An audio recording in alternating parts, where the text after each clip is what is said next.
Hello student, आज हम आपके लिए नया वीडियो लेकर आए हैं ओम्स लॉ, जो कि आपके इलेक्ट्रिसिटी चैप्टर से 10th क्लास के लिए है। बहुत इंपॉर्टेंट एंड इंटरेस्टिंग टॉपिक है इस चैप्टर का आपका, जो कि एग्जाम पर्पज से भी अगर हम देखते हैं तो बहुत ज़्यादा इंपॉर्टेंट आपका टॉपिक है। तो let's get started today topic Ohm's law. ठीक है, according to this Ohm's law के अकॉर्डिंग देखो क्या होता है। एट ए कॉन्स्टेंट टेम्परेचर, हमें सबसे पहले तो चलिए हम ये बताते हैं कि जो ओम्स लॉ होता है हमें बताता क्या है। ठीक है, अकॉर्डिंग टू ओम्स लॉ हमें ओम्स लॉ आपके करंट और पोटेंशियल डिफरेंस, यानी कोई कंडक्टर है और कंडक्टर में फ्लो होने वाले करंट और उसके दोनों पॉइंट्स के बीच में जो पोटेंशियल डिफरेंस होता है उसके रिलेशन को बताता है। इन शॉर्ट I और V के रिलेशन को बताता है। ओके, तो अकॉर्डिंग टू दिस क्या होता है ओम्स लॉ के कि at a constant temperature the current flowing through a conductor, ठीक है, is directly proportional to the potential difference across its end. Right, कि अगर हमारा टेम्परेचर को हम कांस्टेंट रखें तो हमारे कंडक्टर में फ्लो होने वाला जो करंट होता है उसके दो पॉइंट्स के बीच के जो पोटेंशियल डिफरेंस कैसे, या फिर डायरेक्टली से कि जो पोटेंशियल डिफरेंस होता है उसके डायरेक्टली प्रोपोर्शनल होता है। ठीक है, तो अकॉर्डिंग टू थ्योरी हमारा क्या, इसको हम प्रूव करें। देखो कैसे, current, let current be I, ठीक है, और पोटेंशियल डिफरेंस V। तो अकॉर्डिंग टू दिस लैंग्वेज क्या हो जाता है, करंट डायरेक्टली प्रोपोर्शनल टू, ठीक है, V, पोटेंशियल डिफरेंस के प्रोपोर्शनल होता है। We can also write V proportional to I। ठीक है, अब यहाँ पर हमें क्या करना है, ये जो प्रोपोर्शनल है इस प्रोपोर्शनल को रिमूव करते हैं और क्या लेकर आते हैं, इक्वल के लिए अगर हम इसको करते हैं, इसको रिमूव करने के लिए we can say V equal to R I, here is R equal to constant. ठीक है, R इक्वल टू आपका क्या हो जाता है, कांस्टेंट है। ओके, तो अकॉर्डिंग टू दिस यहाँ पर हम फॉर्मूलेज लिखते हैं। फर्स्ट वन इज दिस, ठीक है, यहीं से हम चेंज करते हैं फॉर्मूला। अगर हम इसको R की फॉर्म में करना हो then R equal to, R equal to क्या हो जाएगा, V अपॉन I। ठीक है, it means R is a resistance, V for potential difference, I for current. Okay, तो यहाँ से एक फॉर्म ये हो गया, एक और इसकी फॉर्म बनाते हैं हम फॉर्मूले की हम लोग। देखो ये V की फॉर्म में, R की फॉर्म में, I की फॉर्म में भी अगर हम इसको निकालते हैं तो ये क्या हो जाएगा, I equal to V upon R। ठीक है, I equal to V upon R। 3 formulas हैं आपके, इट मीन्स यहाँ पर 3 फॉर्मूलेज हो गए हैं आपके, V की फॉर्म में, R एंड I। ठीक है, अब यहाँ पे देखो हमने क्या लिया था कि हमें जो रिलेशन बताता है वो किसका, करंट का और पोटेंशियल डिफरेंस का रिलेशन बताता है। तो ये तो हो गया हमारा डायरेक्टली प्रोपोर्शनल, लेकिन इसी फार्मूले के बेस पर हम लोग ने यहाँ पर 2 चीज़ें और निकाली कि जो हमारा R होता है, जो रेजिस्टेंस होता है, वो क्या होता है आपका, डिपेंड जो करता है, कांस्टेंट है, तो इन चीज़ों के ऊपर तो डिपेंड करेगा ही नहीं, कांस्टेंट वैल्यू होती है इस R की। राइट, जो कि आपके जो भी आपने मटेरियल लिया हुआ है जो कंडक्टर का, उसके नेचर, टेम्परेचर एक्सेट्रा के ऊपर डिपेंड करता है। बट ठीक है, I के देखें आप, I equal to V upon R, यानी अगर हमारा जो करंट होता है वो किस चीज़ के ऊपर डिपेंड करता है, 2 चीज़ें हमें इस फॉर्मूले से पता चलती है कि हमारा जो I होता है, current is directly proportional to potential difference. ठीक है, इट मीन्स अगर आप क्या कर रहे हो, अपने जो भी कंडक्टर है वहाँ पर पूरे सर्किट में अगर आप V की वैल्यू को इंक्रीज करते हो तो I का वैल्यू भी क्या होगा, इंक्रीज हो जाएगा। और अगर R का वैल्यू, ठीक है, R के क्या होता है, इन्वर्सली प्रोपोर्शनल होता है। इट मीन्स अगर आप R की वैल्यू को इंक्रीज करते हो तो I की वैल्यू डिक्रीज हो जाएगी, और अगर R की वैल्यू इंक्रीज करते हो, डिक्रीज करते हो तो I की वैल्यू इंक्रीज हो जाएगी। तो यानी करंट हमारा क्या हो जाता है, directly proportional to V and inversely proportional to R। Okay, तो एक वैसे हम ये भी कह सकते हैं कि अगर किसी भी कंडक्टर के R का वैल्यू ज़्यादा है तो ये फर्दर आगे टॉपिक लेके आएंगे रेजिस्टेंस। ठीक है, तो यहाँ पर ये जो रेजिस्टेंस है R जो है ये किसको रिप्रेजेंट करता है, रेजिस्टेंस को रिप्रेजेंट करता है। R इक्वल टू यहाँ पर रेजिस्टेंस। ठीक है, ये लेकर आएंगे, एक पूरा टॉपिक है, नया वीडियो उसको लेकर आएंगे, that is called your resistance. Okay, तो यहाँ पर ये हुआ, तो यानी हमेशा देखो यहाँ पर एक चीज़ और हम बोल सकते हैं कि ratio of V and I always constant, यानी ये बताया यहाँ पर ऑलवेज भी जो आपकी इसकी रेशोज़ होती है, आपकी पोटेंशियल डिफरेंस और करंट की रेशो किसी भी कंडक्टर में अगर हम देख रहे हैं तो वहाँ पर ये क्या आती है, कांस्टेंट आती है। ठीक है, तो ऐसे हमारे देखो कुछ हमारे कंडक्टर्स जो होते हैं, जो एनामिक कंडक्टर्स होते हैं, यानी जो ओम्स लॉ को फॉलो करते हैं, उनको हम ओमिक कंडक्टर्स बोलते हैं। और नॉन ओमिक कंडक्टर्स हमारे ऐसे होते हैं जो क्या करते हैं, ओम्स लॉ को फॉलो नहीं करते। यानी हम हर जगह ये नहीं कह सकते हैं कि ये सभी कंडक्टर्स के लिए जो होता है फिक्स होता है, ये मतलब बोल दिया गया कि ऑलवेज भी रेशो जो होगी इनकी वो कांस्टेंट होगी, नहीं। ये जो केवल क्या होता है, जो ओमिक कंडक्टर होते हैं वो इसको फॉलो करते हैं, नॉन ओमिक कंडक्टर्स इसको फॉलो नहीं करते। ओमिक में तो आपके जितने भी कॉपर है, एल्यूमिनियम है, ये सारे आपके ओमिक में आते हैं। अच्छा, यहाँ पर नॉन ओमिक में जैसे बल्ब होता है, बल्ब का जो फिलामेंट होता है वो आपका नॉन ओमिक होता है, राइट। इसको बहुत सारी डिटेल्स में आगे लेके आएंगे, उसके लिए वीडियो। फिलहाल हम अभी आज वही डिस्कस करेंगे जो हमारा ओम्स लॉ से रिलेशन है। ठीक है, तो ये चीज़ हो गई। तो अब हमें क्या करना है, ये प्रूव हुआ ओम्स लॉ के अकॉर्डिंग कि हमेशा पोटेंशियल डिफरेंस और करंट का जो रेशो होता है वो एक कांस्टेंट होता है, राइट। तो इसी को हम एक्सपेरिमेंटली प्रूव करने के लिए यहाँ पर देखो हमने क्या बनाया हुआ है, अपना एक ये पूरा का पूरा सर्किट है आपका एक तरीके से, जिसमें हमने क्या लिया हुआ है, बैटरी। ठीक है, बैटरी है, ये हमारा क्या है, एमीटर।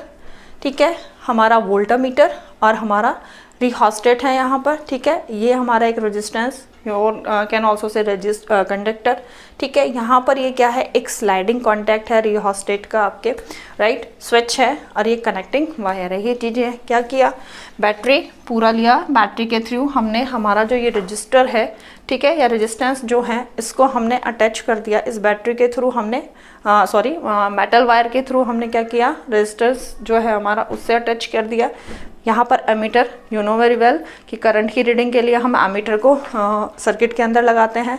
वोल्टामीटर जो कि आपको पता है पैरेलल लगता है आपके सर्किट में, तो यहाँ पर ये वोल्टामीटर आपके पोटेंशियल जो डिफरेंस है उसकी रीडिंग को बताएगा। यहाँ पर देखिए हमने एक रिहोस्टेट यूज़ किया है। ठीक है, और ये आपका कॉन्टैक्ट है, स्लाइडिंग कॉन्टैक्ट है यहाँ पर।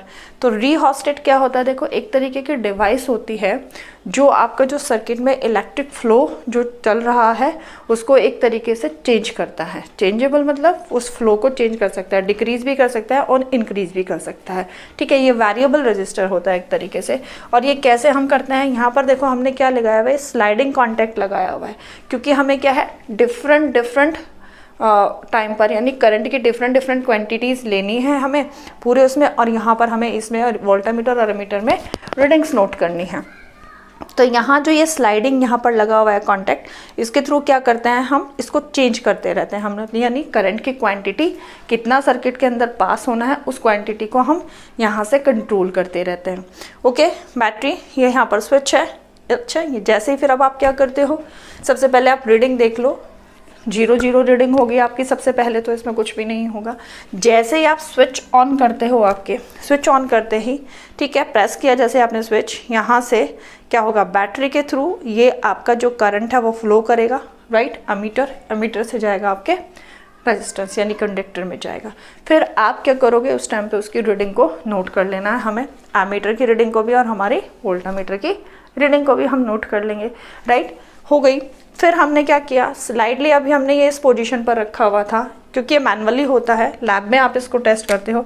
इसके बाद आपको क्या करो, इसको स्लाइड करके रेजिस्टेंस को यहाँ पर ले आते हैं, यानी एक तरीके से हम करंट की जो वैल्यू है उसको इंक्रीज़ कर देते हैं, राइट। उसके बाद जब हमने एक स्टेप फर्दर इनको इंक्रीज़ कर दिया करंट की वैल्यू को रिहोस्टेट के थ्रू, तो यहाँ पर फिर आप फर्दर एमीटर और वोल्टामीटर में रीडिंग देंगे, फिर उसको नोट कर लेंगे, राइट। 2 रीडिंग्स, फर्स्ट तो जो हमने रीडिंग ली थी वो 0 थी, क्योंकि करंट का वगैरह कुछ नहीं था, तो किसी तरह की कोई भी रीडिंग वहाँ पर नहीं थी। फर्स्ट रीडिंग हमने नोट कर ली, हमने V की और I की, ठीक है। तो लेट उसको अगर हम निकाल लेते हैं, चलिए बाद में बताएंगे। ये फर्स्ट स्टेप पे, फिर हमने उससे सेकंड स्टेप पे हमने क्या किया, फिर से हमने इसको मूव कराया, करंट की क्वांटिटी बढ़ाई। फिर सेकेंड स्टेप पे हमने एमीटर और अपने वोल्टामीटर की रीडिंग ले ली। फिर थर्ड स्टेप किया हमने और इसको इंक्रीज कर दिया, स्लाइड करके इसका और बढ़ा दिया हमने करंट को। और फिर आपने वी और आई जो एमीटर और वोल्टामीटर है उसकी आपको रीडिंग लेनी है, ठीक है। तो यहाँ पर आप तीनों कंडीशन में, यहाँ पर मैं सिर्फ आपको एक एक्सप्लेन एक एक्सपेरिमेंट जो ये हम यहाँ पर बता रहे हैं, सिर्फ एक ही लेट वैल्यूज़ लेकर कर रहे हैं। हम यहाँ पर एक सिंपल वैल्यू ले रहे हैं जिससे कि आपको एक क्लियर हो जाए। हम यहाँ पर वैल्यूज़ पॉइंट वाली वैल्यूज़ नहीं ले रहे हैं। वैसे तो आप जब क्वेश्चन न्यूमेरिकल्स करोगे तो वहाँ पर पॉइंट्स वैल्यू चलेंगी, वहाँ पर कैलकुलेशन थोड़ा टफ हो जाती हैं, इसीलिए यहाँ पर हम सिंपल वैल्यू लेके सिर्फ ये रिलेशन बताना चाह रहे हैं कि जो ये रिलेशन है वी और आई का रिलेशन कांस्टेंट कैसे होता है और ओम्स लॉ को कैसे ये प्रूव करता है। तो लेट आपने जो फर्स्ट रीडिंग ली वहाँ पर आपके वोल्टामीटर की जो रीडिंग आई वो आई है 2, ठीक है। सेकंड में एमीटर की उसी टाइम पे रीडिंग आई है 1। इनकी रेशो अगर हम निकाल देते हैं यहाँ पर तो ये 2:1 आता है, ठीक है, ओके, 2:1। या फिर सिंपली डिवाइड करके हम खाली ऐसे भी लिख सकते हैं, ये आ जाएगा आपका 2। सेकंड जब हमने किया था, सेकंड हमने रीडिंग ली थी, वोल्टामीटर में आ जाएगा 4 और यहाँ आपका आ जाएगा 2, ठीक है। ये आ जाएगा आपका 2:1, इट मीन्स ऑल्सो 2। इधर भी आ जाएगा आपका 6 and 3, here is the ratio जो आ जाएगा 2 and 1, यानी 2:1, यू कैन ऑल्सो से 2। तो यहाँ पर आप मतलब जितने भी आप उनके स्टेप लेते हुए चले जाओगे, ये जो वैल्यू है आपकी, ये आपको क्या मिलेगी, कांस्टेंट मिलेगी ये वैल्यू, ठीक है। ये हम जब इनकी रीडिंग्स ले लेंगे इस तरीके से वी और आई की अलग अलग स्टेप्स पे करके, तो हमारी जो वैल्यूज़ आएगी, जो शॉर्ट आउट करेंगे हम इसको सारे को, वो वैल्यूज़ हमारी क्या आएगी, इक्वल आएगी। हर सिचुएशन में जितने भी हमने की है ये वैल्यू क्या हो जाएगी आपकी, सेम आएगी, ओके। ये सेम आएगी, तो यही हमें प्रूव करना था कि वी और आई की जो रेशोज़ होती है वो इक्वल टू कांस्टेंट बिकॉज यहाँ कोई वैल्यू ना तो डिक्रीज हो रही है ना कोई वैल्यू इंक्रीज हो रही है। दी ऑल 3 सिचुएशंस में जो ये वैल्यूज़ है सबकी इक्वल आ रही है।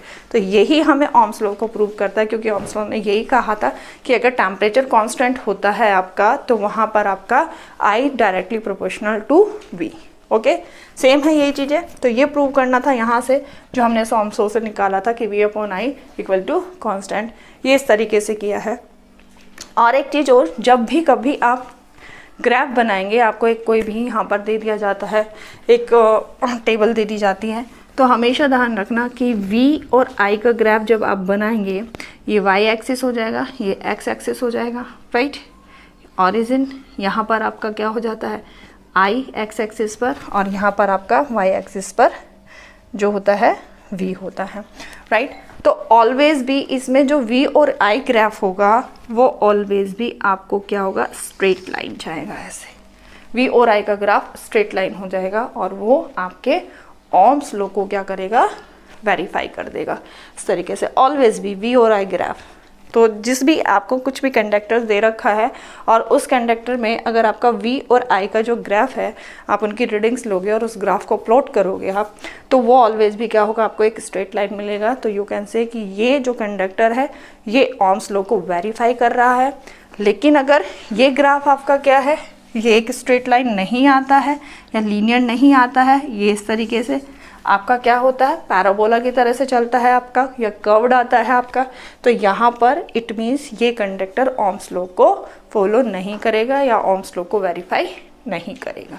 ओम्स लॉ को वेरीफाई हमेशा जब भी कंडक्टर के v और i ग्राफ में आपका स्ट्रेट लाइन फाइंड होता है, दैट जो होते हैं वो आपके ओम्स लॉ को फॉलो करते हैं या वेरीफाई करते हैं।